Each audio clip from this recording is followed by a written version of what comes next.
बिस्मिल्लाहिर्रहमानिर्रहीम अस्सलाम वालेकुम नाज़रीन अमीर सिरा programme voice it with KTN news आहियां लैला निसार। नाज़रीन जीअं तव्हांखे ख़बर आहे त बोर्ड खे जेको ही बोर्ड आई हुई उनखे गुज़रंदे 6 खां 7 महीना थी चुका आहिनि ऐं उन नतीजे में सिंध हुकूमत हिकु वाइदो कयो हुयो त हू बोर्ड मुतासिरनि जा जेके घर मुतासिर थिया आहिनि जेके पार्शली डैमेज्ड हुजनि था या फुली डैमेज्ड हुजनि था हू उन्हनि खे तामीर कराइण में उन्हनि बोर्ड मुतासिरनि जी भरपूर मदद कंदा पैसनि जी सूरत में। पर अॼु सवाल रखंदासीं त छा उहे पैसा उन्हनि मुतासिर घरनि खे जारी थी चुका आहिनि जेके मुतासिर घरनि जा मालिक आहिनि। मसला जेके आहिनि कहिड़ा पेश अचनि था इन हवाले सां सिंध हुकूमत हिकु कंपनी बि जेको आहे ठाहे छॾी आहे Sindh peoples housing foundation for flood affectees. उन जी छा ज़िमेदारी आहे? Sindh peoples housing foundation for flood affectees जेकी आहे उहा कीअं उन रसाई खे यकीनी बणाए थी त जिन माण्हुनि जा घर मुतासिर थिया आहिनि उन्हनि ताईं पैसा पहुचनि पिया? तरीक़ेकार छा आहे? केतिरनि मालिकनि खे जेको आहे जिन जा मुतासिर थिया आहिनि उन्हनि खे रक़म जारी थी चुकी आहे? अॼु असां सां पैनल जेको आहे तमामु अहम आहे। उन में जेके दावत ॾिनी आहे जेके CEO आहिनि SPHF जा उन्हनि जे अॻियां उन्हनि जे आॾो असीं सवाल रखंदासीं। ऐं ॿिए तरफ़ असांखे कुझु सियासी पार्टीज़ मां बि MPAs ऐं जेके आहिनि उहे जॉइन कंदा सीनियर अॻवान उन्हनि खां बि सवाल कंदासीं त आख़िर हिन वक़्त ताईं छा स्टेटस बीठो आहे, छा थी रहियो आहे, कहिड़ो कमु थिए पियो जेके बोर्ड मुतासिर आहिनि या उन्हनि जा जेके ख़ासि करे घर मुतासिर थिया आहिनि उन हवाले सां। महिमाननि जी तरफ़ खां वञण खां अॻु में जेको आहे नाज़रीन असीं कुझु रिपोर्ट्स तव्हांखे ॾेखारणु चाहियूं था। दादू ज़िलो बि जंहिंमें शामिल आहे ऐं KN शाह ही उहे तहसील चऊं तालको चऊं ऐं दादू ज़िलो ही उहे आहिनि उहे शहर आहिनि जेके सभ खां वधीक मुतासिर थिया हुया जिते बोर्ड जो जेको ज़ोर आहे उहो तमामु घणो वधीक हुयो। सभ खां पहिरियों मां तव्हांखे नईम निज़ाम शेख जी हिकु रिपोर्ट ॾेखारींदी हलंदसि त दादू में जंहिंजा घर ड्रथा आहिनि उते माण्हुनि जो छा चवणु आहे, हू छा महसूसु कनि था ऐं घर रहण जे हवाले सां जेके मुतासिर थिया आहिनि छा हिन वक़्त ताईं उन्हनि जी का मदद थी चुकी आहे? ॾिसूं था नईम निज़ाम शेख जी रिपोर्ट इहा।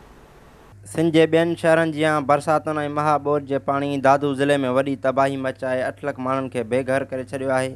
बरसात ऐं ॿोॾि जा मुतासिरीन पाणी में ॿुॾणु, बिजली जे करंट लॻणु, घर किरणु ऐं ॿियनि बीमारियुनि विघे 150 खां वधीक माण्हू फ़ौत थी विया आहिनि। अरबें रुपयनि जा फ़सुल, घर ऐं ॿिए सामान खे नुक़सानु रसियो आहे।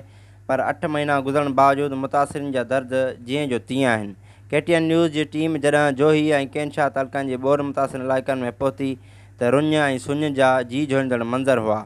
मुतासिरीन खुले आसमान हेठि वाझाए रहिया आहिनि त सिंध सरकार का बि मदद नाहे कई। सरकार धुर जा माण्हू पंहिंजे मनपसंदि माण्हुनि खे नवाज़नि पिया। ग़रीब जेको ओही वाही नाहे हू सियारे जे रत सुकाईंदड़ सर्दी में बग़ैर छित जे बचनि समेत तड़पिया। पर 8 महीननि में एलानल घर तामीर करण जो को बि कमु शुरू नाहे थियो। मथां ऊन्हारो अची वियो आहे। लंग साड़ींदड़ गर्मी में मच्छरनि में बचा तड़पनि था पर वस वारनि जे रूह ते को रहम नथो अचे।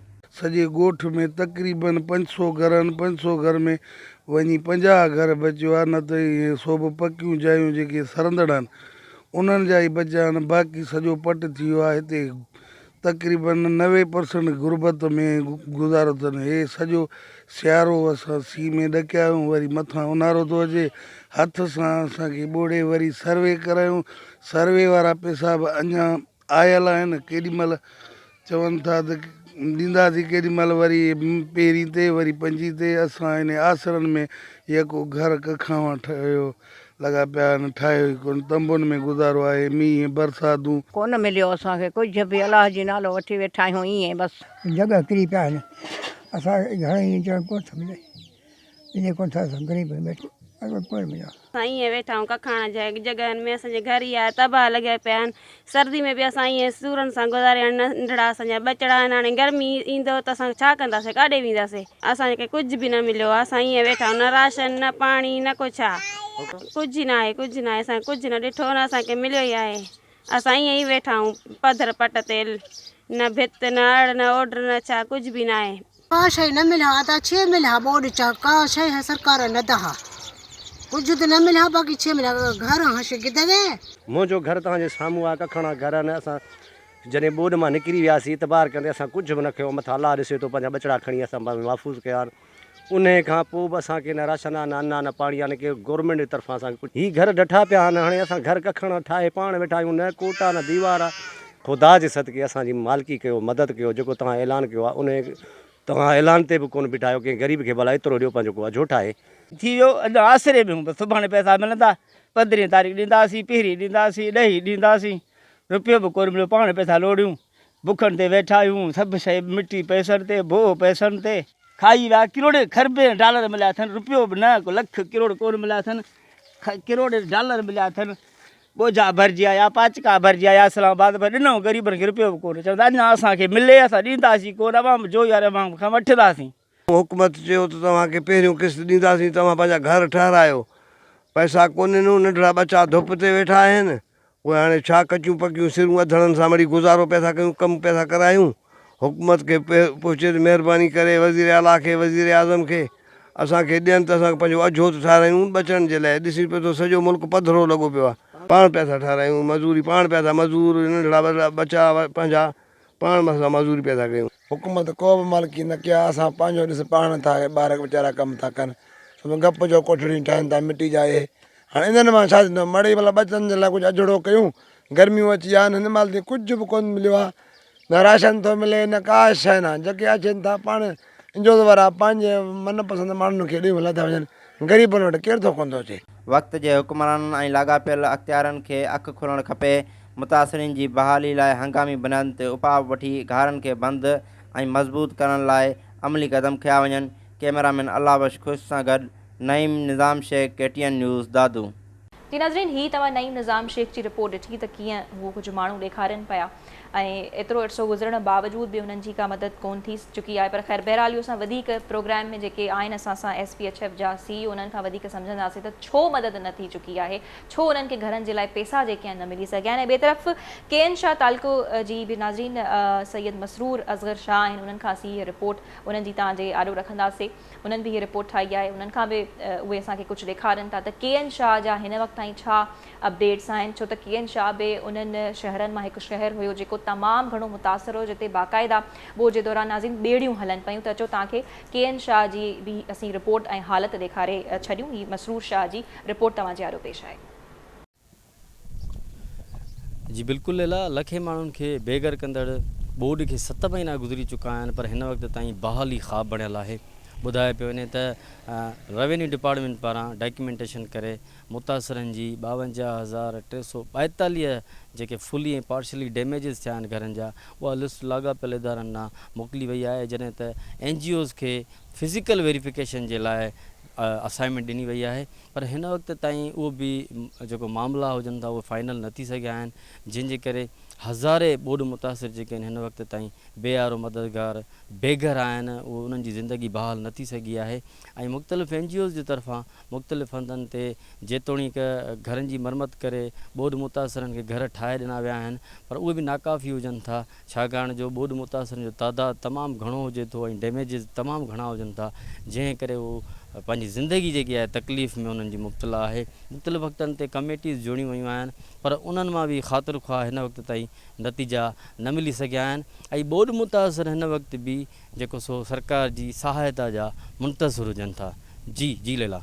जी नाज़रीन, हिन वक़्तु तव्हां सां महिमाननि जो तारुफ़ कराईंदी हलां थी। मूंखे GDA मां सीनियर अॻवान आहिनि, GDA जा उन्हनि जॉइन कयो आहे, शहरियार ख़ान महर साहब। उन्हनि सां असीं ॻाल्हि ॿोल कंदासीं पंहिंजे मौज़ू जे हवाले सां त हिन वक़्त ताईं ॿोॾ मुतासिरनि जी रेस्टोरेशन या रिहेबिलिटेशन जो कमु जेको आहे उहो केतिरे हद ताईं पूरो थी चुको आहे, ऐं छा हुननि खे सिंध हुकूमत या मुख़्तलिफ़ जेके सियासी पार्टीज़ आहिनि उहे केतिरो सरगर्म नज़र अचनि थियूं।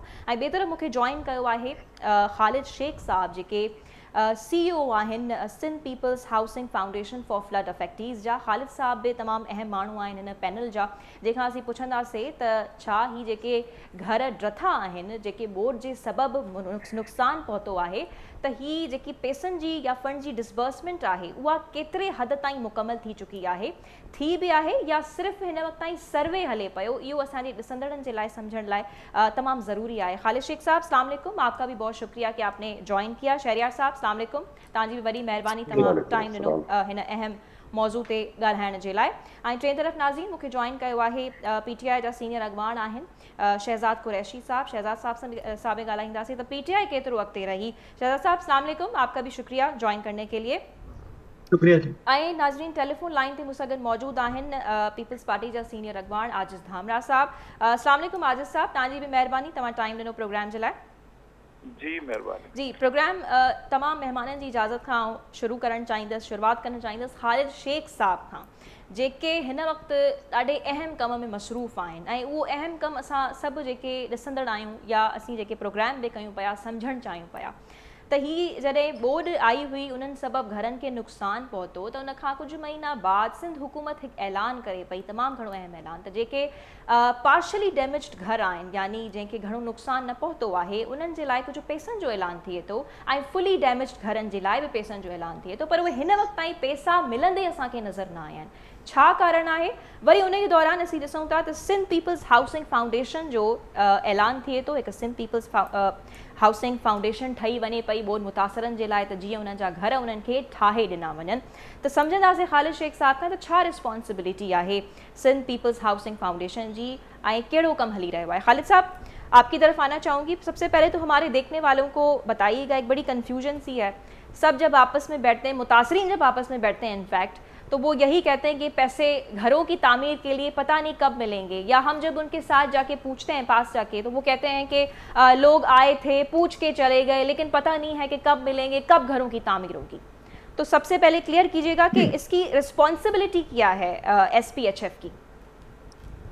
बिस्मिल्लाहिर्रहमानिर्रहीम। मेरी आवाज़ आ रही है? जी बिल्कुल आ रही है जी खालिद। अच्छा देखिए, Sindh peoples housing for flood affectees एक section 42 company government of Sindh ने बनाई है, जिसका एक बोर्ड ऑफ डायरेक्टर्स है जिसमें मोस्टली प्राइवेट सेक्टर के लोग हैं और पब्लिक सेक्टर के लोग हैं। ठीक है। इस कंपनी की जिम्मेदारी ये है कि जो 20 लाख घर गुज़िश्ता बारिशों में मुकम्मल तौर पर या पार्शली डैमेज हुए थे उनकी रिकन्स्ट्रक्शन की जाए।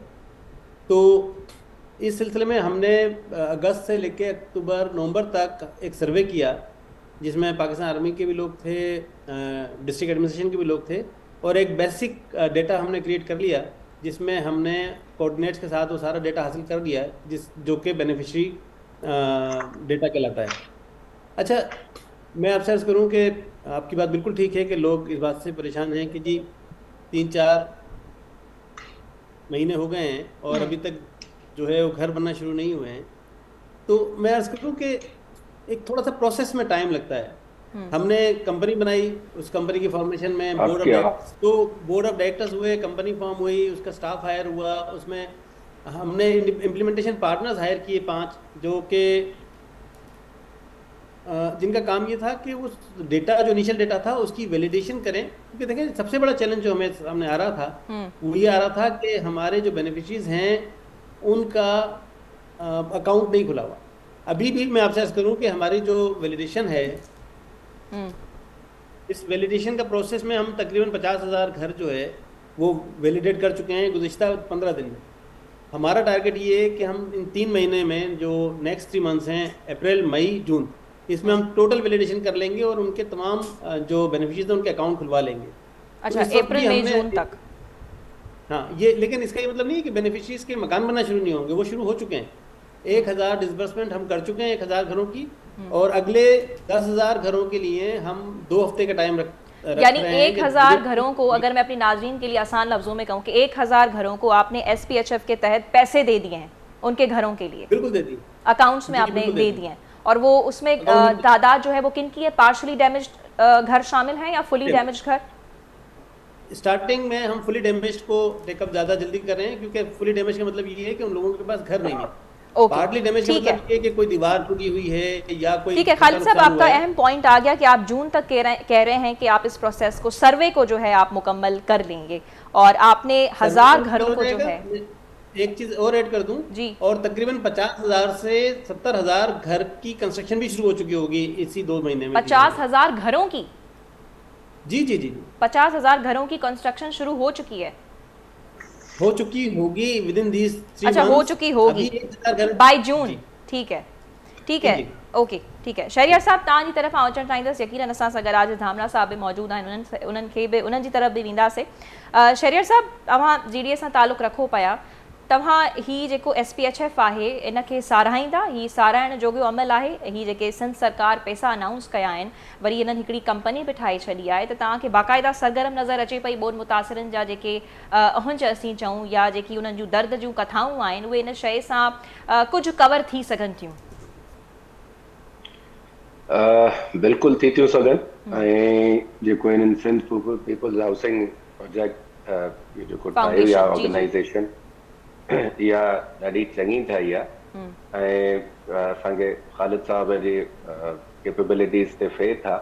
ॿ टे हिन में जेके कंसर्न्स आहिनि मुंहिंजूं हे जेका सर्वे आहे इहा हिकिड़ो दफ़ो सॼी थी चुकी आहे ऐं एज़ ख़ालिद साहब ॿुधायो बिकॉज तव्हांजे विच में वॉइस ब्रेक थी वई तो हम लोग खालिद साहब के आखिरी 2-3 जुमले सिर्फ सुन पाए कि बाय जून हम इसकी दोबारा सर्वे भी कंप्लीट कर लेंगे और तब तक 40 से 50 हजार घरों का काम भी शुरू हो चुका होगा। अब इसमें मेरी जो कंसर्न है कि ये मैटर ऑलरेडी बहुत लेट हो चुका है। एक बड़ी वेल ऑर्गेनाइज्ड वे में सर्वे थी चुकी है जंहिंमें पाकिस्तान आर्मी जो भी किरदार हुयो, सर्वे ऑफ पाकिस्तान वारनि जो भी किरदार हुयो ऐं ॿियूं ऑर्गेनाइजेशंस जेके भी त उन में इन्हनि आइडेंटिफाई कया आहिनि पूरे सिंध में 21 लख घर जेके पूरी सिंध में आइडेंटिफाई थिया आहिनि। उन में 70% घर उहे आहिनि जेके कंप्लीटली डिस्ट्रॉइड आहिनि ऐं 30% घर उहे आहिनि जेके पार्शली डिस्ट्रॉइड आहिनि। हाणे जॾहिं इहा सर्वे ॿीहर न करणु घुरिबी हुई, मुंहिंजी कंसर्न इहा आहे त इन सर्वे खे ॿीहर न करे न इन सर्वे करण जे बजाए जेके हिननि 5 ऑर्गेनाइजेशंस हिननि हायर कयूं आहिनि जंहिंमें Sindh rural support organisation NGO आहे, हैंड्स आहे ऐं टे ॿियूं ऑर्गेनाइजेशंस आहिनि उहे बि ॾाढियूं सुठियूं क्लियर ऑर्गेनाइजेशंस आहिनि। We have no doubts in their capabilities, उन्हनि खे बि ज़रूरु कयो वञे। हिन वक़्तु उन्हनि खे डायरेक्ट ॾेई ऐं कमु शुरू कराइणु घुरिजे हा, रादर उनखे ॿीहर सर्वे कयो वञे। हिकिड़ी ॻाल्हि इहा। ॿियो द प्रोजेक्ट हिन जी जेका फंडिंग आहे मां काथे ग़लत हुजां त ख़ालिद साहब करेक्ट कीजिएगा, अराउंड 600 बिलियन रुपीज की रिक्वायरमेंट है for this project of 21 lakh houses. अब उसमें 50 billion I believe Sindh government ने प्रोवाइड किए हैं और बाकी जो है वो 250 मिलियन प्रोवाइड कर रही है ना सिंध गवर्नमेंट और 250 मिलियन डॉलर्स जो है वफाक दे रही है, 500 मिलियन डॉलर्स वर्ल्ड बैंक से आए हुए हैं। मुझे इजाजत देंगे अगर आप बात कर दूं? जी कंप्लीट कर। अच्छा हाँ मैं वही कह रहा हूँ कि पूरी करे वठो त पोइ असां ख़ालिद शेख साहब हलूं था या उन खां अॻु में ऑब्वियसली आज़िज़ साहब हलणो आहे। असांजो सभिनी खां वॾो जेको प्रॉब्लम आहे त पीपल्स पार्टीअ जी गवर्नमेंट कॾहिं इन्हनि शयुनि ते असांखे 15 साल गुज़री विया आहिनि, न ब्रीफिंग ॾींदी आहे न ॿुधाईंदी आहे पार्लियामेंटेरियंस खे त छा थो थिए कीअं थो थिए। लिहाज़ा जंहिंखां वधीक शक शकूब ज़ाहिर थींदा आहिनि त शायदि का मिस अप्रोप्रिएशन जो इरादो आहे या त का नियत सही न आहे।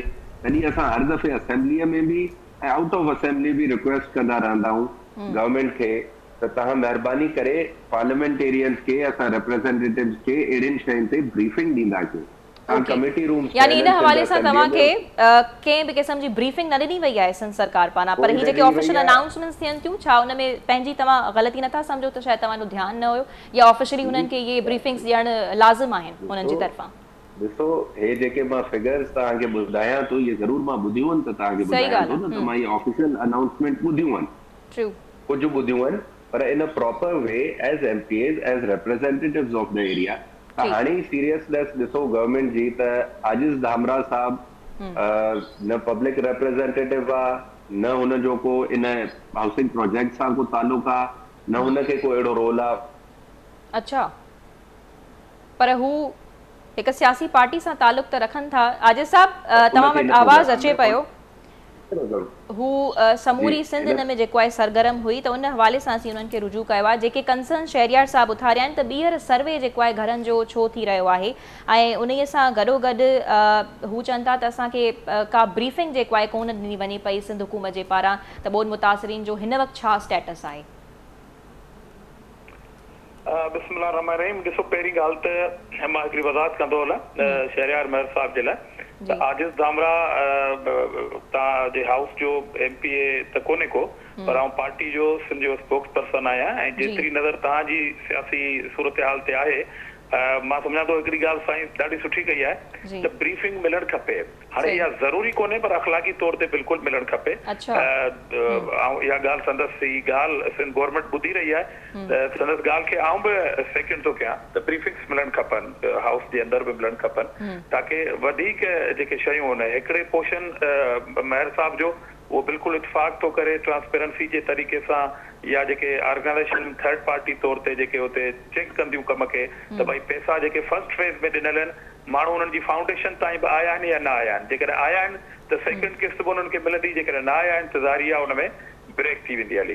त ही इंफॉर्मेशन बेस जे बुनियादनि ते मेयर साहब पहिरीं ॻाल्हि त इतफाक़ करे थो त जेका सर्वे थी आहे उहा ट्रांसपेरेंसी आहे। ज़ारिया हिकिड़ी कंपनी ठही उनजो स्टाफ हायर कयो वियो, हाणे डिलीवरी ॾांहुं मामिलो वञे पियो, छो जे ही फाइनेंस जो मामिलो आहे, उन करे ट्रांसपेरेंसी तमामु ज़रूरी आहे। ट्रांसपेरेंसी जे लाइ जॾहिं तव्हांखे हिकिड़ी नओं स्ट्रक्चर ठाहिणो थो पए त उन में टाइम ज़रूरु रिक्वायर्ड आहे। ख़ालिद साहब हिते मौजूदु आहे। मां ॿी जेका मेयर साहब हिकिड़ी ॻाल्हि मां सम्झां थो सम्झी न सघिया आहिनि, छो जो पाण चवनि था त आवाज़ ब्रेक करे वियो आहे। वरी सर्वे जो मामिलो हिते कोन्हे, मसइलो इहो आहे त जेके पैसा हींअर डिलीवर हेठि थींदा या चंद ॾींहंनि में जेके घर ठहण पिया वञनि 1000 ऐं उनखां पोइ फेज़ में 10000 घर ठहण पिया वञनि, हींअर हू ऑर्गेनाइजेशन इन्हनि खे मॉनिटरिंग कंदियूं। सर्वे थी चुकी आहे 21 लख जे लमसम जेका आहे फिगर, त उन ते कमु हींअर शुरू थियण वञे पियो, पैसा माण्हुनि खे मिलण शुरू थी वेंदा हलिया। बाक़ी जेतिरे क़दुरु ब्रीफिंग वारी ॻाल्हि आहे, मेयर साहब सां इतफाक़ थो कयां ऐं पंहिंजी जस्टिफिकेशन इन ख़्याल में ॾियण जे लाइ तयारु आहियां त ज़ाहिर आहे पार्टी जेका रूलिंग पार्टी आहे उनजो स्पोक्स पर्सन आहियां। काफ़ी शयूं असांजे मीटिंगुनि जो त पोइ ब्रीफिंग छो न पई ॾिनी वञे? तव्हां सम्झो था सियासतदान जेके आहिनि उहे ॿियनि मसइलनि में या पार्लियामेंटेरियंस ॿियनि मसइलनि में उलझियल आहिनि, इन जे करे हिन मसइले तरफ़ ध्यानु न पियो वञे? सियासी आइनी बहरान में मसरूफ़ आहिनि, हीउ त अहम मामिलो आहे न जंहिं ते तवजो हुजणु घुरिजे उन्हनि जी। न ॾिसो बाक़ी मामला पंहिंजी जाइ ते न, बाक़ी जेके बि इशूज़ आहिनि उहे मामला पंहिंजी जाइ ते आहिनि। हाणे हिन शइ खे जेकॾहिं सिंध जो अकेलो चीफ एग्ज़ीक्यूटिव ॾिसंदो हुजे हा त पोइ इहो सुवाल बिल्कुलु वैलिड हो त अकेलो चीफ मिनिस्टर बाक़ी मामलातनि में उलझियल आहे या कमकार करे थो ऐं हिते तवजो नथो ॾे।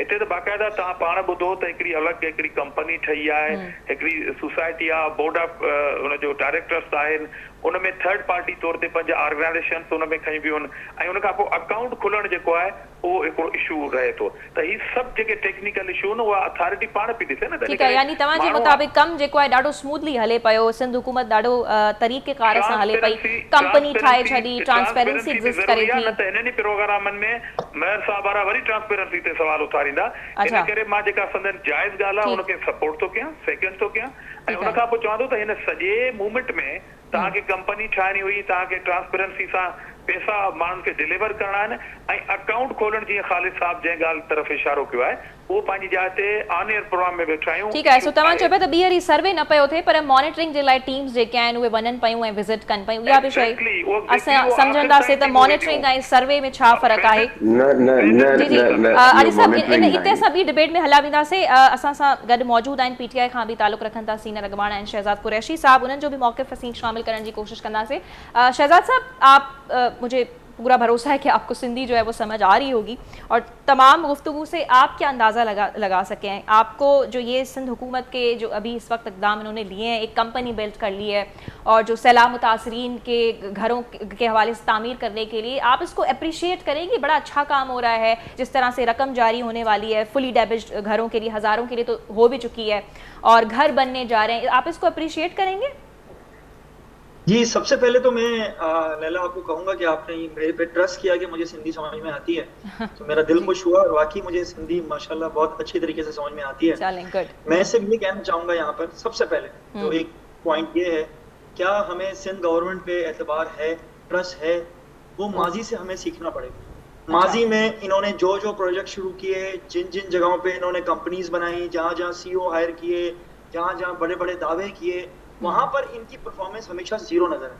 अच्छा। इससे आप अंदाजा लगा लें कि सैलाब में मेरा ख्याल है शरियार भाई इस बात का मेरा साथ देंगे कि सैलाब के दौरान जिस तरीके से इसको हैंडल किया गया और जिस तरीके से लोगों को तरसाया गया और जो हाल हुआ मेरे सिंध के लोगों का, मेरे सिंध के वासियों का, तो वो सबके सामने है। अब रही बात ये कि उस दौरान अभी खबर आई है कि अरबों रुपए की करप्शन हुई है राशन, टेंट्स और दूसरी चीजों में। अच्छा। और अब मैं आजिद धामरा साहब की सियासतदान है और एज अ पॉलिटिशियन मैं बड़ी इनकी इज्जत करता हूँ, लेकिन मेरा इनसे ये सवाल है कि ये कहना कि इखलाकी जिम्मेदारी है, क्योंकि शरियार साहब ने ये कहा इखलाकी नहीं है, ये जमहूरियत के तहत इनकी जिम्मेदारी बनती है कि ये मुल्क कौम का पैसा है, टैक्स का पैसा है, या ये जो वर्ल्ड बैंक से ले रहे हैं, ये दूसरे यूनाइटेड नेशन से ले रहे हैं, कहीं से भी ले रहे हैं। तो ये जो पैसा ये ले रहे हैं, ये कौम को जवाब तो देना पड़ेगा। और कौम के नुमाइंदे कौन है, चाहे वो पीपल्स पार्टी के हों, एमक्यूएम के हों, जीडीए के हों, पीटीआई के हों, हम सब नुमाइंदे हैं, हम आवाम के वोटों से मुंतखब होके आए हैं। तो असम्बली के अंदर हमें वो दिन भी याद है, हम चीखते चलाते रहे कि खुदारा सैलाब के ऊपर इजलास बुला लें, सैलाब के ऊपर इजलास बुला लें। फ्लड में सिंध सूबे का बहुत बुरा हाल है, इन्होंने उस वक्त तक नहीं बुलाया जब तक ये इनके काम सारे हो नहीं गए। तो देखिए आपको, तो यानी आप सिंध हुकूमत के किसी भी जो सैलाब के दौरान इनका काम रहा है, या स्पेसिफिकली इस कंपनी की बात करें, तो आप इससे भी सेटिस्फाइड नहीं है कि ये अच्छा कदम नहीं है, या फिर इसको किस तरह से बेहतर बनाया जाए, अगर आपका ये इसमें ये पॉइंट है? कदम ये नहीं होता कि शहजाद कुरैशी टीवी पे बैठ के इनकी तारीफ करे या कोई और तारीफ करे। जिन लोगों पे गुजर रही है, जो लोग तकलीफ में हैं, वो लोग बोले कि हाँ हमें मिल गया। हमें याद है कि बेनजीर इनकम सपोर्ट प्रोग्राम पे 8 लाख लोगों को, जिनमें सरकारी ऑफिसर भी थे, अमीर थे, किसी की बीवी थी तो किसी के बच्चे थे, उनको किस तरीके से 8 लाख लोगों को जब हमारे दौर के अंदर बेनजीर इनकम सपोर्ट प्रोग्राम से निकाला गया कि जो के बेनिफिशरीज नहीं होने चाहिए थे, वो मुफ्त के मजे ले रहे थे। अब आ जाए हर चीज में, मैं सीईओ साहब की हर चीज में आप देखें होगा होगा होगा होगा। जून तक ये खुद अपने मुंह से कह रहे हैं कि 50,000 लोगों को हम दे देंगे। 20 लाख लोगों का सवाल है। सर्दियां गुजर चुकी हैं, जो असल जो तकलीफें हैं वो तो उन्होंने गुजार ली हैं, और इतना बुरा हाल है। अब आप सोचें कि खुद इन्होंने कहा कि कहीं पे एक दीवार या छोटे मामला तो कहीं पूरे घर तबाह हो गए। सही 6 महीने होने को आ रहे हैं, पूरे घर तबाह हो गए, और अगले जून तक की ये बातें कर रहे हैं। तो आप मुझे बताएं कि ये काम सही हो? ठीक है, आपको लग रहा है कि वक्त पे जो है काम होना चाहिए था, जो कि हुआ नहीं है? कि आप एज अ वजीर खारजा किससे मदद मांग रहे हैं कि मुझे फेडरल गवर्नमेंट से इमदाद चाहिए सिंध के लोगों के लिए? आप तो फेडरल गवर्नमेंट का पार्ट है, आप तो सिंध गवर्नमेंट आपकी है, सब कुछ आपका है, तो आप किससे हेल्प मांग रहे हैं? क्या आप जिस वजीर आजम के वजीर खारजा है आप उनसे हेल्प मांग रहे हैं? देखिए अब आवाम में बहुत शऊर आ चुका है, आवाम सब समझती है, सिंध की आवाम सब समझती है।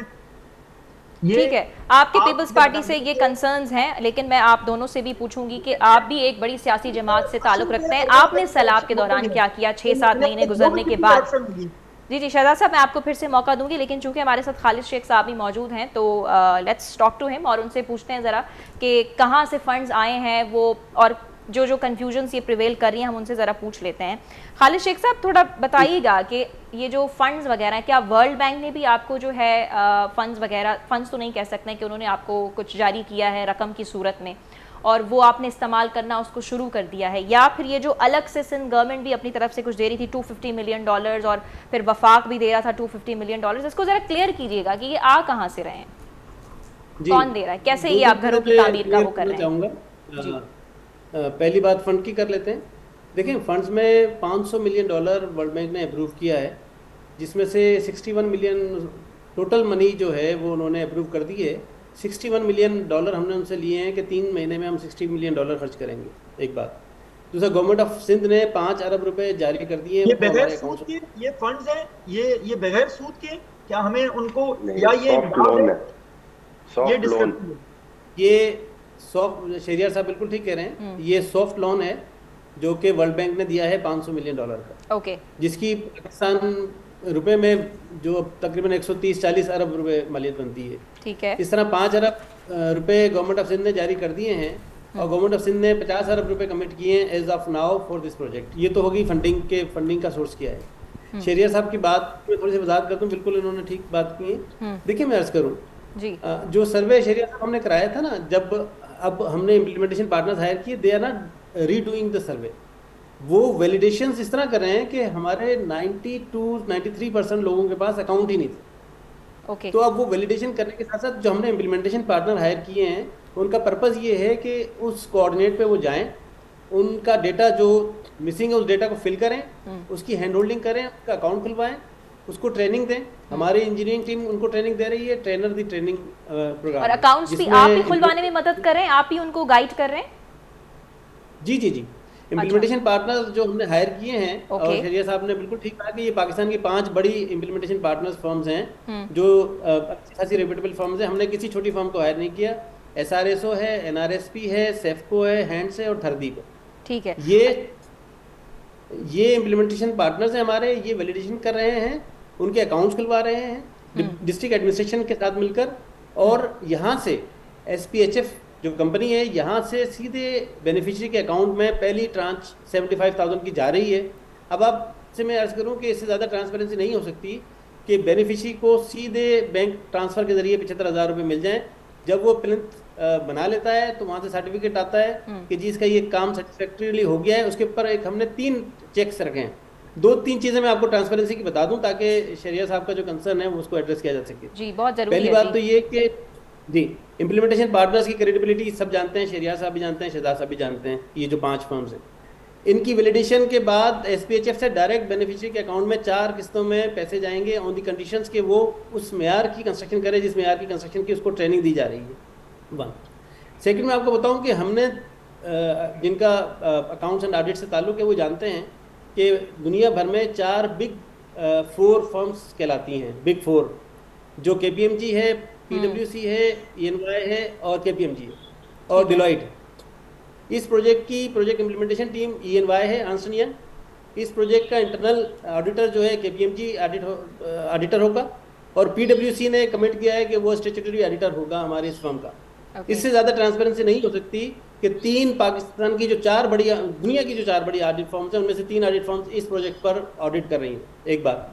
दूसरा, इम्प्लीमेंटेशन पार्टनर के ऊपर भी हमने चेक रखा है और वो 3 चेक्स हैं। एक इंडिपेंडेंट वैलिडेटर का इंजीनियरिंग फर्म हायर हो गई है जो कि कंस्ट्रक्शन का मेयार देख रही है कि इम्प्लीमेंटेशन पार्टनर्स जो सर्टिफिकेशन कर रहे हैं ठीक कर रहे हैं या नहीं कर रहे हैं। एक ठीक है। नंबर 2 हमारी अपनी प्रोजेक्ट इंजीनियरिंग टीम है जो ये देख रही है और number 3 M&E engineering team world bank की है जो इसको देखेगी कि ये काम ठीक हो रहा है, म्यारी हो रहा है या नहीं हो रहा। तो ये चेक्स एंड बैलेंस भी मैंने आपको बता दिए और मैंने आपको अच्छा अब थोड़े मैं आपसे सवाल पूछूं ताकि हमारे देखने वालों को भी समझ में आ जाए। ये तो आपने चूंकि हमारे पैनलिस्ट मौजूद हैं उनके हिसाब से आपने जवाब दिए। आप कह रहे हैं कि 1000 अकाउंट्स में आपने रकम जो है भेज दी है, सेंड कर दी है, ट्रू? ऐसा ही आपने कहा? ठीक है। और वो आपने ज़्यादातर जो है फुली डैमेज्ड जो घर हैं उनको आपने ट्रांसफ़र कर दिया। अब मुझे आप ये बताएं कि कितने अज़ला में जो है ये आप कर चुके हैं? जो 1000 का आप मुझे नंबर बता रहे हैं ये कहाँ से शुरू हुआ है या डिस्ट्रिक्ट वाइज कर रहे हैं?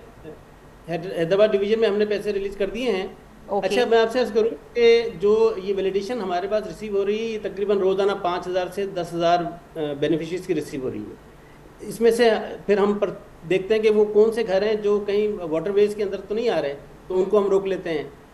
फुली डैमेज हाउस जो वाटरवे से बाहर है उसकी हम फ़ौरन फिर अकाउंट्स ओपनिंग का प्रोसेस है वो 3-4 दिन का होता है। तो आप ये समझें कि अगले तकरीबन 1 महीने में हम 25,000 से 30,000 की वैलिडेशन करके बैंक अकाउंट खुलवा चुके होंगे और डिसबर्समेंट भी कर चुके होंगे। अभी भी रोज़ाना हमारे पास 2,000 से 3,000 डिसबर्समेंट के हम अकाउंट्स खुलवा रहे हैं। देखिए मैं आपसे अर्ज करूँ, जैसे शहरिया साहब ने भी एक बात की थी या शहजाद साहब ने बात की थी कि फंड्स की शिकायत होती है कि जी फंड्स जब ट्रांसफर होते हैं तो किसको दे दिए किसको नहीं दे दिए। एक बात तो ये कि ये सीधे अकाउंट में जा रहे हैं बेनिफिशियरी के, इसलिए कोई ये मसला नहीं है। अच्छा शुरुआत आपने हैदराबाद से की है? हैदराबाद में ठट्टा हैदराबाद है, बेनिजराबाद में शुरू कर दिए, उसके अकाउंट्स खुल गए हैं। नौशेर फरोज के अकाउंट्स खुल गए हैं, वहाँ पर ये मंडे से वहाँ पर भी शुरू हो जाएगी डिसबर्समेंट। तो ये रोजाना की बुनियाद पर डिसबर्समेंट हो रही है। आई एग्री कि देखें मैं सर्च करूँ, अभी दोनों हमारे पैनलिस्ट जो हैं उनका सारा कंसर्न ये था ट्रांसपेरेंसी। अब आप मुझे बताएं कि एक कंपनी बनेगी, बोर्ड बनेगा, उसमें फिर एक और कंसर्न देखिए उनका कंसर्न ये है कि देर क्यों हुई है? क्या देर, ये रीजन देना सही है कि हमारे जो मुतासरीन थे उनके अकाउंट्स नहीं थे इसलिए आपको लेट हो गया, या आप वाकई में ट्रांसपेरेंसी को मेंटेन करने के लिए इतना सीरियस थे कि इस वजह से आप दोबारा से मॉनिटरिंग करवा रहे हैं? जी मैं अर्ज करूँ, दोनों बातें हैं। एक बात तो ये है कि देखें 21 लाख अकाउंट्स खुलवाना एक बड़ा टास्क है जिसको हम तमाम डिस्ट्रीब्यूशन और इम्प्लीमेंटेशन पार्टनर्स के साथ मिलकर कर रहे हैं। दूसरी बात ये है कि देखें ट्रांसपेरेंसी बड़ी इंपॉर्टेंट है। ठीक है खालिद साहब, आपके काफ़ी पॉइंट्स आ गए जो कि हम समझना भी चाह रहे थे। शहजाद साहब, शहरियार साहब या आजिज साहब तव्हां सब सां गॾायो। शहरियार साहब तव्हां बि हिकु वरी पार्टी सां ताल्लुक़ रखो था, बोर्ड खे 6-7 महीना गुज़री विया आहिनि, तव्हांजो छा किरदारु रहियो आहे? तव्हां कीअं जेको आहे पंहिंजे इलाइक़े जे माण्हुनि जी मदद कई या कीअं तव्हां उन्हनि ताईं रसाई खे जेको आहे यकीनी बणायो? तव्हां छा मदद कई उन्हनि जी घर में वॉलंटियरली उन्हनि खे ठाहे ॾियण जे हवाले सां का? जी मुझे ख्याल में तव्हां चैनल पंहिंजो लेट जॉइन कयो आहे जॾहिं फ्लड्स हुया, असां ऑन ग्राउंड मौजूद हुयासीं ऐं पार्टीज़ वॾियुनि पार्टीज़ ऐं नंढियुनि पार्टीज़ में का अहिड़ी फंडिंग न हूंदी आहे इन्हनि कमनि लाइ, गवर्नमेंट जी फंडिंग हूंदी आहे। असांजी पार्टी जेका आहे उहा अपोजिशन में आहे सिंध में ऐं जेको अपोजिशन में ई रही आहे त असां वटि का अहिड़ी ऑफिशियल फंडिंग न आहे। जेका शहज़ाद साहब या असां कंसर्न था शो कयूं, असां सां इहा हालत हूंदी, असां शिकारपुर मां 3 MPAs इलेक्ट थियल आहियूं, 2 गवर्नमेंट जा हिकिड़ो मां आहियां। त जॾहिं चीफ मिनिस्टर साहब 2 दफ़ा विज़िट कई त उहे अपोजिशन MPAs खे उन्हनि मीटिंग्स में घुराइण बि पसंदि न कंदा हुया ऐं न ई इन्फॉर्म कयो वेंदो हुयो। डेप्यूटी कमिश्नर वटि जेके मीटिंग्स थींदियूं हुयूं, हिकिड़ी पहिरीं मीटिंग में असांखे घुरायो वियो। मुंहिंजो वालिद साहब उतां शिकारपुर मां MNA आहे ऐं मां MP आहियां। असां 2 अपोजिशन जा हुते मेंबर्स हुयासीं। त असांखे उन पहिरीं मीटिंग मां जेके असांखां तजवीज़ूं वरितियूं वयूं उन्हनि खां सॼो बरअक्स कमु कयो वियो। असांजे इलाइक़नि खे माण्हुनि खे टारगेट करे ऐं उन्हनि खे न उन तरीक़े सां राशन ॾिनो वियो, न उन्हनि खे फ्लड अफेक्टीज़ डिक्लेयर कयो वियो। त मां उन्हनि टॉपिक्स ते नथो वञणु चाहियां, छो जो करे गवर्नमेंट जो इहो एटीट्यूड रहियो आहे ऐं पार्टीअ में का फंडिंग न हूंदी आहे फॉर योर नॉलेज त पार्टी पंहिंजी फंडिंग करे सघे।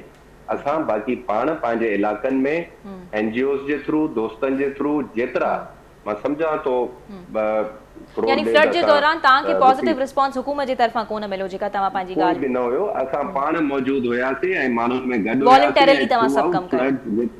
जी उहो सभु कयासीं। अच्छा, मुझी जेका कंसर्न है एकड़ी भी खालिद साहब से। जी खालिद साहब, ये जो आपने फंडिंग और ये जो कंपनीज बताई, आई हैव नो डाउट्स कि ये सब रेप्यूटेबल लोग हैं एंड आई एम श्योर कि ये ट्रांसपेरेंसी मेंटेन होगी। टाइम फ्रेम के बारे में आपने नहीं बताया। मेरी नॉलेज के मुताबिक ये जो आपका प्रोजेक्ट है ये 2.5 साल 30 मंथ्स का प्रोजेक्ट है। डू यू थिंक कि 30 मंथ्स में खुदा न खास्ता इस जून में दोबारा फ्लड्स एक्सपेक्टेड है, अगर दोबारा नहीं आती है एंड ऑल गोज वेल, तो क्या आप समझते हैं कि ये 30 महीने में 21 लाख घर और इस तरीके से जो सिस्टम बनाया गया है ये हो पाएगा? क्योंकि मैं जो सोच रहा हूँ कि ये तो शायद हम 5-6 साल में भी अचीव ना कर पाए अगर इस तरीके से 21 लाख घरों का हम करेंगे। इस पे आप कोई अपने ठीक है टाइम फ्रेम ते तव्हां के इशू आए वो असां खालिद साहब का यकीनन पुछंदासीं। शहजाद साहब, आपने भी सारी गुफ्तगू सुनी खालिद शेख साहब की, तो वो जो रोजाना की बुनियाद पे तरीक़ेकार बता रहे हैं तो वो तो बड़ा ज़बरदस्त साउंड कर रहा है। लेकिन मैं आपसे भी ये जानना चाहूँगी कि ये जो रकम सिंध हुकूमत ने अनाउंस की है, डू यू थिंक कि इससे कुछ ना कुछ हो सकेगा, उनके घरों को मदद मिल सकेगी, या एक बस दीवार खड़ी हो गई 50,000 या 3 लाख में से? पैसे ये काफ़ी हैं, या अगर आप होते इस जगह पे तो आप PTI कितना देती? इसमें मेरे बहुत सारे सवाल। पहला सवाल तो ये है, तो जैसे इन्होंने कहा कि ये 2.5 साल 3 साल का है, तो क्या अभी 6 साल महीने से वो वेट कर रहे हैं, खुली छतों की तरह बैठे होंगे और अगले 2.5 साल भी वो वेट करते रहे? हुकूमत चेंज हो जाती है, नई हुकूमत आती है, तो फिर क्या होगा? फिर ये लोन लिया जा रहा है, सॉफ्ट लोन, ये किस तरीके से? क्योंकि ये क्या, ये आवाम की अमानत है, क्या ये ईमानदारी के साथ दिया जाए? ठीक है। और दूसरी बात ये, शरियार भाई ने बिल्कुल सही कहा, ऑपोजिशन में रहते हुए जो हेल्प कर सकते थे हमने सही। हम खुद गए, खुद जाके राशन, खुद टेंट दिए। हालांकि मेरे एरिया में नहीं आया था, लेकिन मैं सिंध का MP हूं ना, हमने अपनी जिम्मेदारियां पूरी। आपको भी रिस्पांस नहीं मिला था पीपल्स पार्टी से फ्लड के दौरान? तभी तो आज हमने प्रोग्राम किया कि जरा माजी में जाके थोड़ा याद तो करें क्या हुआ था और क्या नहीं। जमहूरियत की सबसे बड़ी दावेदार बनती है, लेकिन खुदा की कसम सबसे बड़ी डिक्टेटर जमात।